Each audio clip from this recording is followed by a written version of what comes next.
ಪ್ರೀತಿಯ 9ನೇ ತರಗತಿಯ ವಿದ್ಯಾರ್ಥಿಗಳೇ, ಈ ದಿನ ನಾನು ಗದ್ಯ ಭಾಗದ 5ನೇ ಪಾಠವಾಗಿರ್ತಕ್ಕಂತಹ ಪ್ರಜಾನಿಷ್ಠೆ ಪಾಠವನ್ನು ಮುಂದುವರಿಸ್ತೇನೆ. ಈ ಪಾಠವನ್ನು ಇಂದಿನ ತರಗತಿಯಲ್ಲಿ ನಾವು ಆಲ್ರೆಡಿ ಪ್ರಾರಂಭ ಮಾಡಿದ್ದೆ. ಈಗ ಈ ಮುಂದಿನ ಪಾಠವನ್ನು ಪ್ರಾರಂಭ ಮಾಡಿದ್ದಕ್ಕಿಂತ ಮೊದಲು ಹಿಂದಿನ ತರಗತಿಯಲ್ಲಿ ನಾವು ಏನನ್ನು ತಿಳ್ಕೊಂಡ್ವಿ ಅನ್ನೋದನ್ನು ಮೊದಲು ಗ್ರಹಿಸೋಣ. ಅರ್ಥ ಆಯ್ತಲ್ಲ? ಏನು ತಿಳ್ಕೊಂಡ್ವಿ? ಈ ಪಾಠವನ್ನು ಬರೆದಂತಹ ಲೇಖಕರ ಬಗ್ಗೆ ತಿಳ್ಕೊಂಡ್ವಿ. ಈ ಪಾಠವನ್ನು ಬರೆದವರು ಯಾರು? ಸಾ.ಸಿ. ಮರುಳಯ್ಯ. ಈ ಪಾಠವನ್ನು ಬರೆದಿರ್ತಕ್ಕಂತಹ ಸಾ.ಸಿ. ಮರುಳಯ್ಯನವರ ಬಗ್ಗೆ ತಿಳ್ಕೊಂಡ್ವಿ. ಏನು ತಿಳ್ಕೊಂಡ್ವಿ? ಸಾ.ಸಿ. ಅಂದರೆ ಏನು? ಸಿ ಸಾಸಲು ಶಿವರುದ್ರಯ್ಯ ಮರುಳಯ್ಯ ಅಂತ. ಇವರು ತುಮಕೂರು ಜಿಲ್ಲೆಯ ಚಿಕ್ಕನಾಯಕನಹಳ್ಳಿಯ ತಾಲೂಕು ಹತ್ರ ಇರ್ತಕ್ಕಂಥ ಸಾಸಲು ಗ್ರಾಮಕ್ಕೆ ಸೇರಿದವರು. ಇವರ ತಂದೆ ತಾಯಿ ಬಗ್ಗೆ ತಿಳ್ಕೊಂಡ್ವಿ. ಶಿವರುದ್ರಯ್ಯ ಮತ್ತು ಸಿದ್ದಮ್ಮ. ಇವರು ಮೈಸೂರು ವಿಶ್ವವಿದ್ಯಾನಿಲಯದಲ್ಲಿ ಕನ್ನಡದಲ್ಲಿ MA ಪದವಿಯನ್ನು ಪಡ್ಕೊಳ್ತಾರೆ. ನಂತರ ಇವರು ಒಂದು ಮಹಾಪ್ರಬಂಧಕ್ಕೆ ಕೆಳದಿಯ ಅರಸರು ಮತ್ತು ಕನ್ನಡ ಸಾಹಿತ್ಯ ಕೃತಿಗೆ PhD ಪದವಿಯನ್ನು ಪಡ್ಕೊಳ್ತಾರೆ. ಮತ್ತು ಇವರು ಬರೆದಂತಹ ಅನೇಕ ಕೃತಿಗಳ ಬಗ್ಗೆ ತಿಳ್ಕೊಂಡ್ವಿ. ಶಿವತಾಂಡವ, ಕೆಂಗನಹಳ್ಳು, ನಾಟ್ಯಮಯೂರಿ, ಹೀಗೆ ಅನೇಕ. ಮತ್ತು ಇವರಿಗೆ ಬಂದಿರತಕ್ಕಂತಹ ಪ್ರಶಸ್ತಿಗಳು ಯಾವ್ದ್ಯಾವುದು? ಕನ್ನಡ ರಾಜ್ಯೋತ್ಸವ ಪ್ರಶಸ್ತಿ, ಕನ್ನಡ ಸಾಹಿತ್ಯ ಅಕಾಡೆಮಿ ಪ್ರಶಸ್ತಿ, ದೇವರಾಜ್ ಬಹದ್ದೂರ್ ಪ್ರಶಸ್ತಿಗಳನ್ನು ಅವರು ಪಡ್ಕೊಂಡು ನಂತರ 5/2/2016 ವಿಧಿವಶರಾದರು, ಅಂದರೆ ಮರಣ ಹೊಂದಿದ್ರು. ನಂತರ ಈ ಪ್ರಜಾನಿಷ್ಠೆ ಗದ್ಯ ಪಾಠವನ್ನು ಸಾ.ಸಿ. ಮರುಳಯ್ಯ ಅವರು ಬರೆದಿರ್ತಕ್ಕಂತಹ ನಾಟ್ಯಮಯೂರಿ ಎಂಬ ಕೃತಿಯಿಂದ ಇದನ್ನು ಆರಿಸಿಕೊಳ್ಳಲಾಗಿದೆ. ಅರ್ಥ ಆಯ್ತಲ್ಲ ಮಕ್ಕಳ? ಸೊ ಈ ಒಂದು ಪಾಠದಲ್ಲಿ ಈ ಒಂದು ಪಾಠದ ಆಶಯ ಅನ್ನೋದನ್ನು ತಿಳ್ಕೊಂಡ್ವಿ. ಏನು ಆಶಯ? ಹೊಯ್ಸಳ ವಂಶದ ಪ್ರಸಿದ್ಧ ದೊರೆಯಾಗಿರ್ತಕ್ಕಂಥ ವಿಷ್ಣುವರ್ಧನ ಮತ್ತು ಆತನ ಮಹಾರಾಣಿ ಶಾಂತಲಾದೇವಿ ಪ್ರಜಾಪ್ರೇಮಿಯಾಗಿದ್ದ ಈಕೆಯು ಒಮ್ಮೆ ಮಾರು ವೇಷದಲ್ಲಿ ರಾಜ್ಯ ಸಂಚಾರ ಮಾಡ್ತಾ ಇರ್ತಾಳೆ.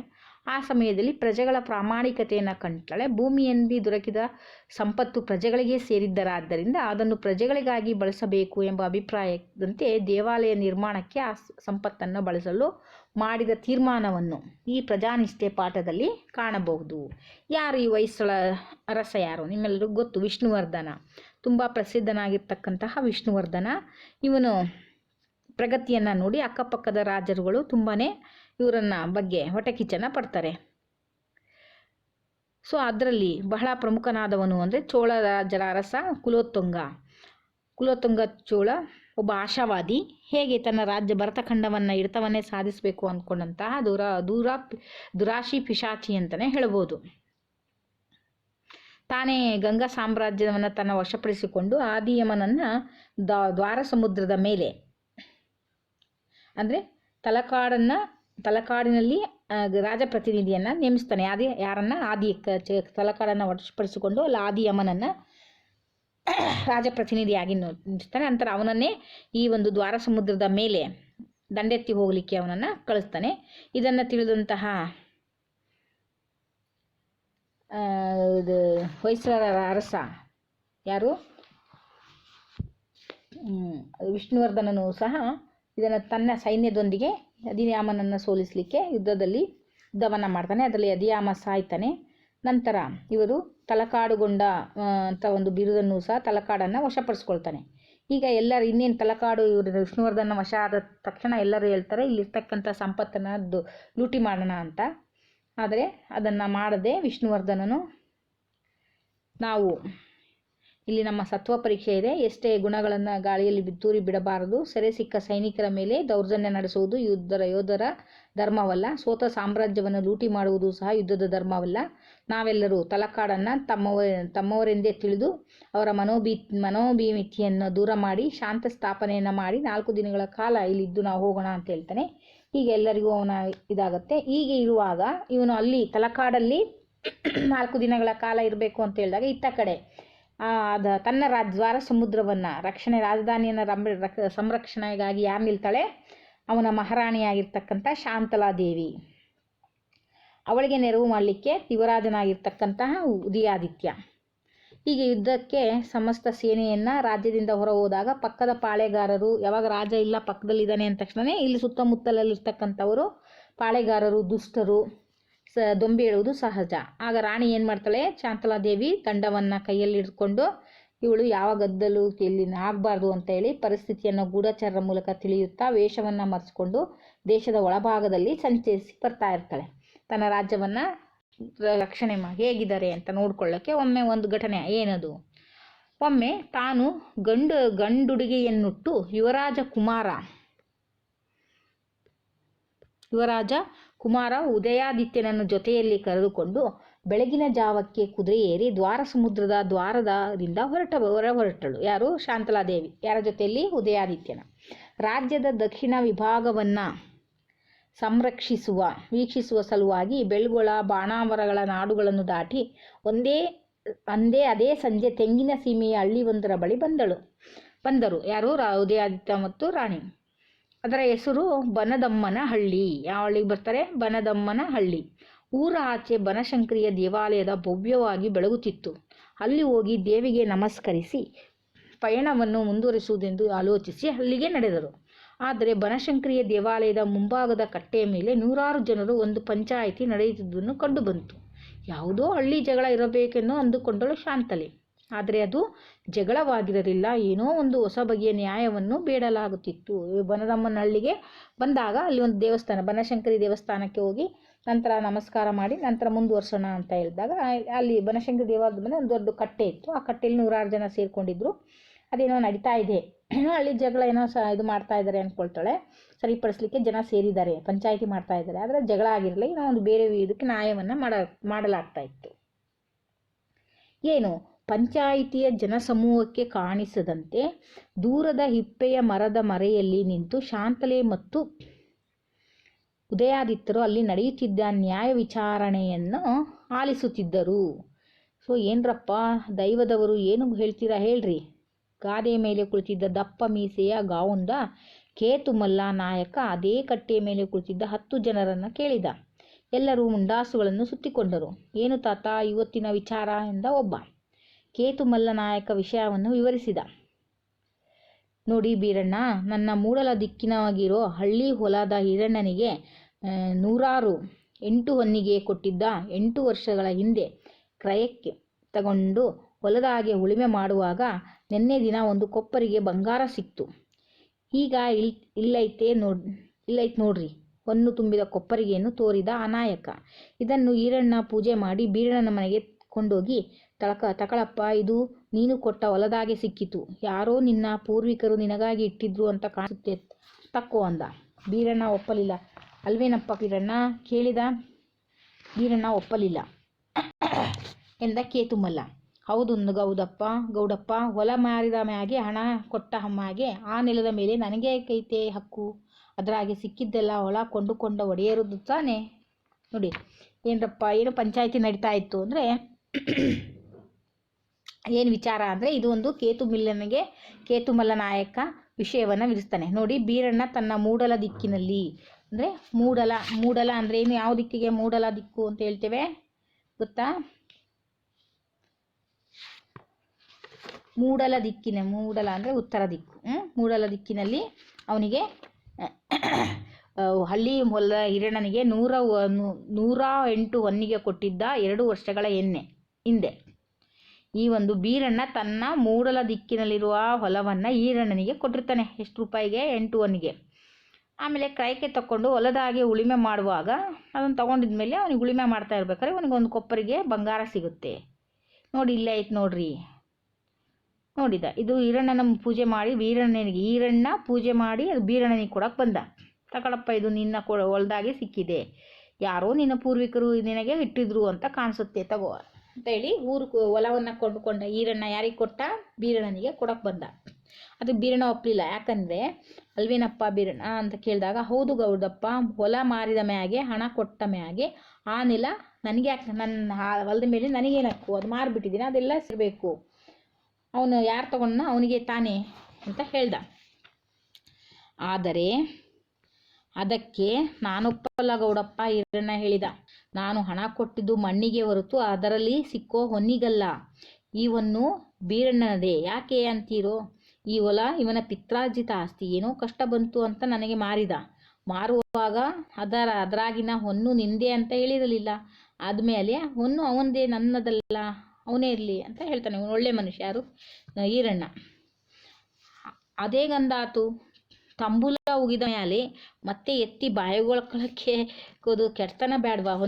ಒಂದು ಹೊಲ ಕೊಂಡುಕೊಂಡು ಹಿರಣ್ಣನದೇ ಅವನು ತಗೊಳ್ಳೋಕೆ ಹಂಗ ಮಾಡಿ ಉಪಕಾರ ಮಾಡ್ಕೊಳ್ಳಿ ದೈವದವರು ಎಂದು ಬೇಡಿದ ಬೀರಣ್ಣ. ನೋಡಿ ಅವನೆಷ್ಟು ಒಳ್ಳೆಯವನು ಪಾಪ. ಅಂದರೆ ತಂಬೂಲ ಅಂದರೆ ಬಾಯಿಗೆ ಎಲೆಯನ್ನು ಹಾಕ್ಕೊಂಡು ಅದು ಕೆಳಗೆ ಉಗಿದ್ಮೆ ಮತ್ತೆ ಎತ್ಕೊಂಡು ಬಾಯಿಗಳು ಹಾಕೊಳ್ಳೋಗತ್ತಾ, ಹಾಗೆ ನಾನು ಹೊಲವನ್ನು ಈರಣ್ಣನಿಗೆ ಕೊಟ್ಬಿಟ್ಟಿದ್ದೀನಿ, ಆ ಹೊಲದ ಹಾಕಿಲ್ಲ ಅವನಿಗೆ.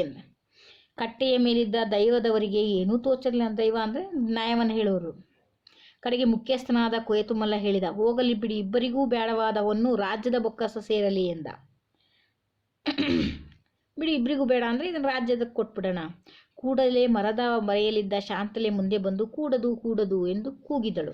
ಎಲ್ಲರೂ ಅತ್ತ ಕಣ್ಣು ಹಾಯಿಸಿದರು. ಗಂಡು ವೇಷದ ಶಾಂತಲೆ ಉದಯಾದಿತ್ಯರ ಪಂಚಾಯತರ ಕಡೆಗೆ ಬರುತ್ತಿದ್ದನ್ನು ಕಾಣಿಸಿತು. ಗಂಡುಡಿಗೆಯನ್ನು ಹುಟ್ಟಿದ್ದ ಶಾಂತಲೆಯನ್ನು ಅವರ ಗಂಡಸೆಂದೇ ಭಾವಿಸಿದರು. ಅವರ ದೇಹ ಸೌಂದ ನೋಡಿ ಎಲ್ಲರಿಗೂ ಸಂತಸವಾಯಿತು. ಅವರನ್ನು ಮಾತನಾಡಿಸಬೇಕು ಎಂದು ಕೇತುಮಲ್ಲ ಹೇಳಿದ. ನೀವು ಯಾರೇ ಆಗಿರಿ, ಆದರೆ ನೀವು ಇವನ್ನೂ ರಾಜ್ಯದ ಬೊಕ್ಕಸಕ್ಕೆ ಸೇರಬಾರದು ಅಂದಿರಲ್ಲ, ಯಾಕೆ ಅಂದ.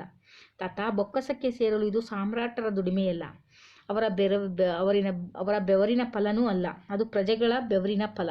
ಹೌದು, ಈ ಒಂದು ಪ್ರಜೆಗಳದು.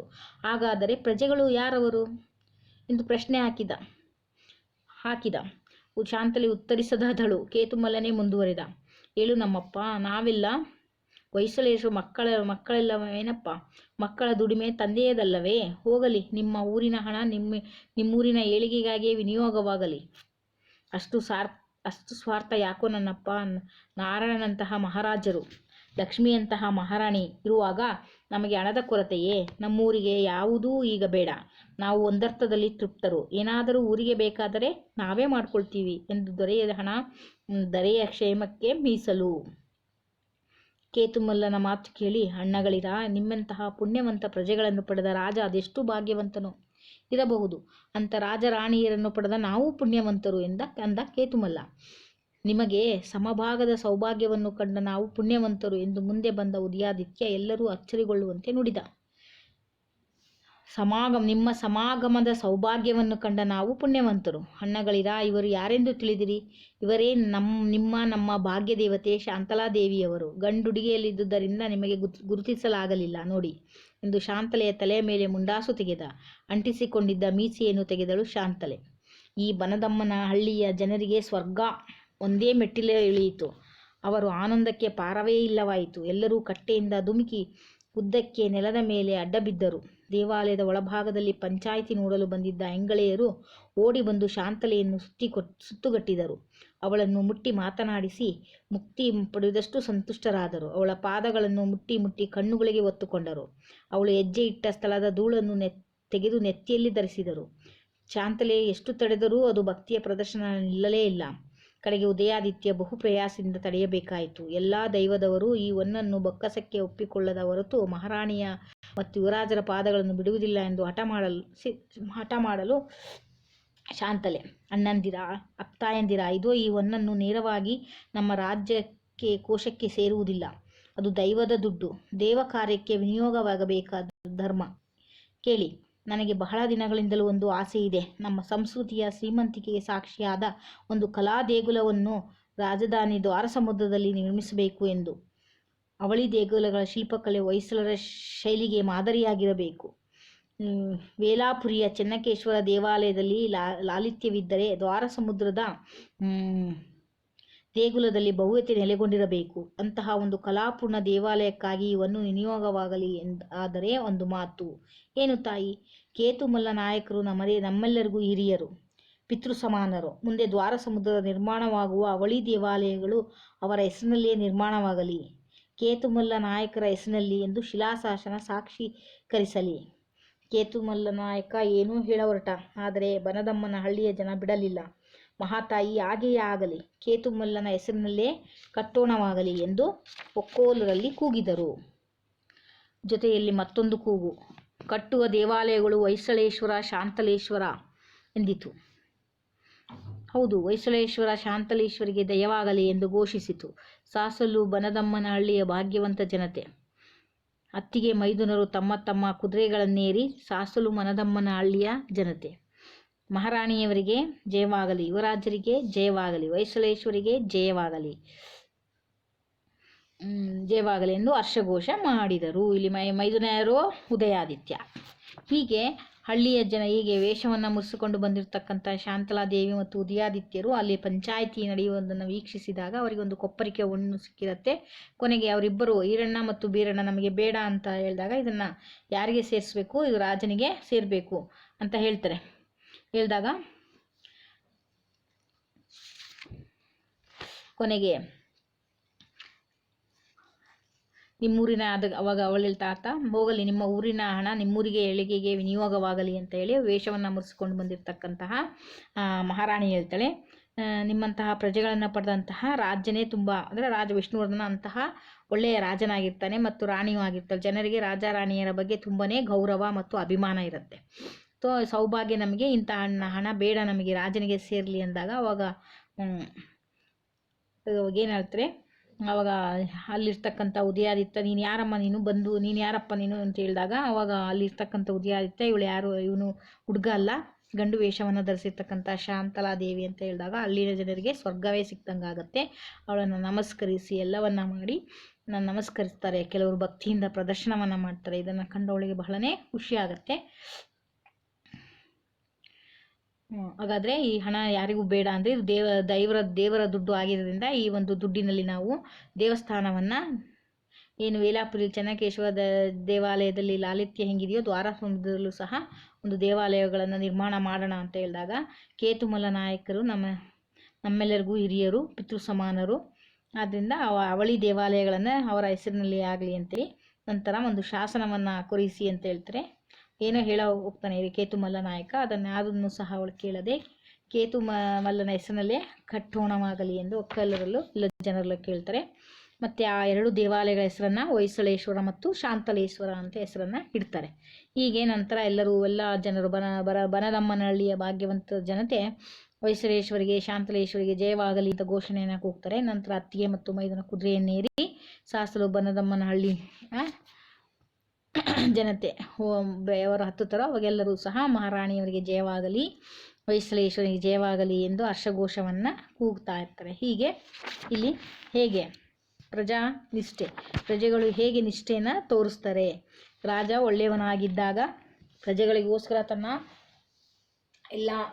ಮನವನ್ನೆಲ್ಲ ದಾರೆ ಎರೆದು ಪ್ರಜೆಗಳಿಗೋಸ್ಕರ ಕಾರ್ಯವನ್ನು ಮಾಡಿದಾಗ ಅದನ್ನು ತಿಳಿದಂತಹ ಪ್ರಜೆಗಳು ಸಹ ರಾಜನ ಬಗ್ಗೆ ಎಷ್ಟು ಗೌರವವನ್ನು ಇಟ್ಟಿದ್ದಾರೆ ವಿಷ್ಣುವರ್ಧನ ಮತ್ತು ಶಾಂತಲೆಯ ಬಗ್ಗೆ ಅನ್ನೋದನ್ನು ನಾವು ಈ ಪಾಠದಲ್ಲಿ ತಿಳ್ಕೊಂಡ್ವಿ ಅಲ್ವಾ. ಸೊ ಇದೇ ಈ ಒಂದು ಪಾಠದ ಮುಖ್ಯ ಅಂಶ. ಸೊ ವಿದ್ಯಾರ್ಥಿಗಳೇ, ನಾವು ಈ ಪ್ರಜಾನಿಷ್ಠೆ ಪಾಠದಲ್ಲಿ ಇದೊಂದು ಕಾದಂಬರಿ, ಹೊಯ್ಸಳ ಸಾಮ್ರಾಜ್ಯದ ಹೆಸರಾಂತ ವಿಷ್ಣುವರ್ಧನ ಮತ್ತು ನಾಟ್ಯರಾಣಿ ಶಾಂತಲೆಯನ್ನು ಕುರಿತು ಬರೆದಿರುವಂತಹದ್ದು. ಇಲ್ಲಿ ವ್ಯಕ್ತಿಯಾಗಿ ಕಾಣಬರುವ ಶಾಂತಲೆಯು ಪ್ರಜೆಗಳ ಮೇಲೆ ಇಟ್ಟಿರುವ ನಿಷ್ಠೆ ಮತ್ತು ಕಾಳಜಿಯನ್ನು ಪ್ರಜೆಗಳು ಸ್ವಾರ್ಥರಹಿತರಾಗಿ ರಾಜಾಭಿವೃದ್ಧಿಗೆ ಮತ್ತು ರಾಜರಿಗೆ ಭಕ್ತಿ ತೋರುವುದನ್ನು ಈ ಪಾಠದಲ್ಲಿ ಕಾಣಬಹುದು. ಏನನ್ನು ನೋಡ್ತೇವೆ? ಶಾಂತಲೆಯು ಪ್ರಜೆಗಳ ಮೇಲೆ ಇಟ್ಟಿರುವ ನಿಷ್ಠೆ ಮತ್ತು ಕಾಳಜಿ ಹಾಗೂ ಪ್ರಜೆಗಳು ಸ್ವಾರ್ಥರಹಿತರಾಗಿ ರಾಜ್ಯದ ಅಭಿವೃದ್ಧಿಗೆ ಮತ್ತು ರಾಜಭಕ್ತಿಯನ್ನು ಹೇಗೆ ತೋರಿಸ್ತಾರೆ ಅನ್ನುವುದನ್ನು ನಾವು ಈ ಪಾಠದಲ್ಲಿ ತಿಳ್ಕೊಂಡ್ವಿ ಅಲ್ವಾ.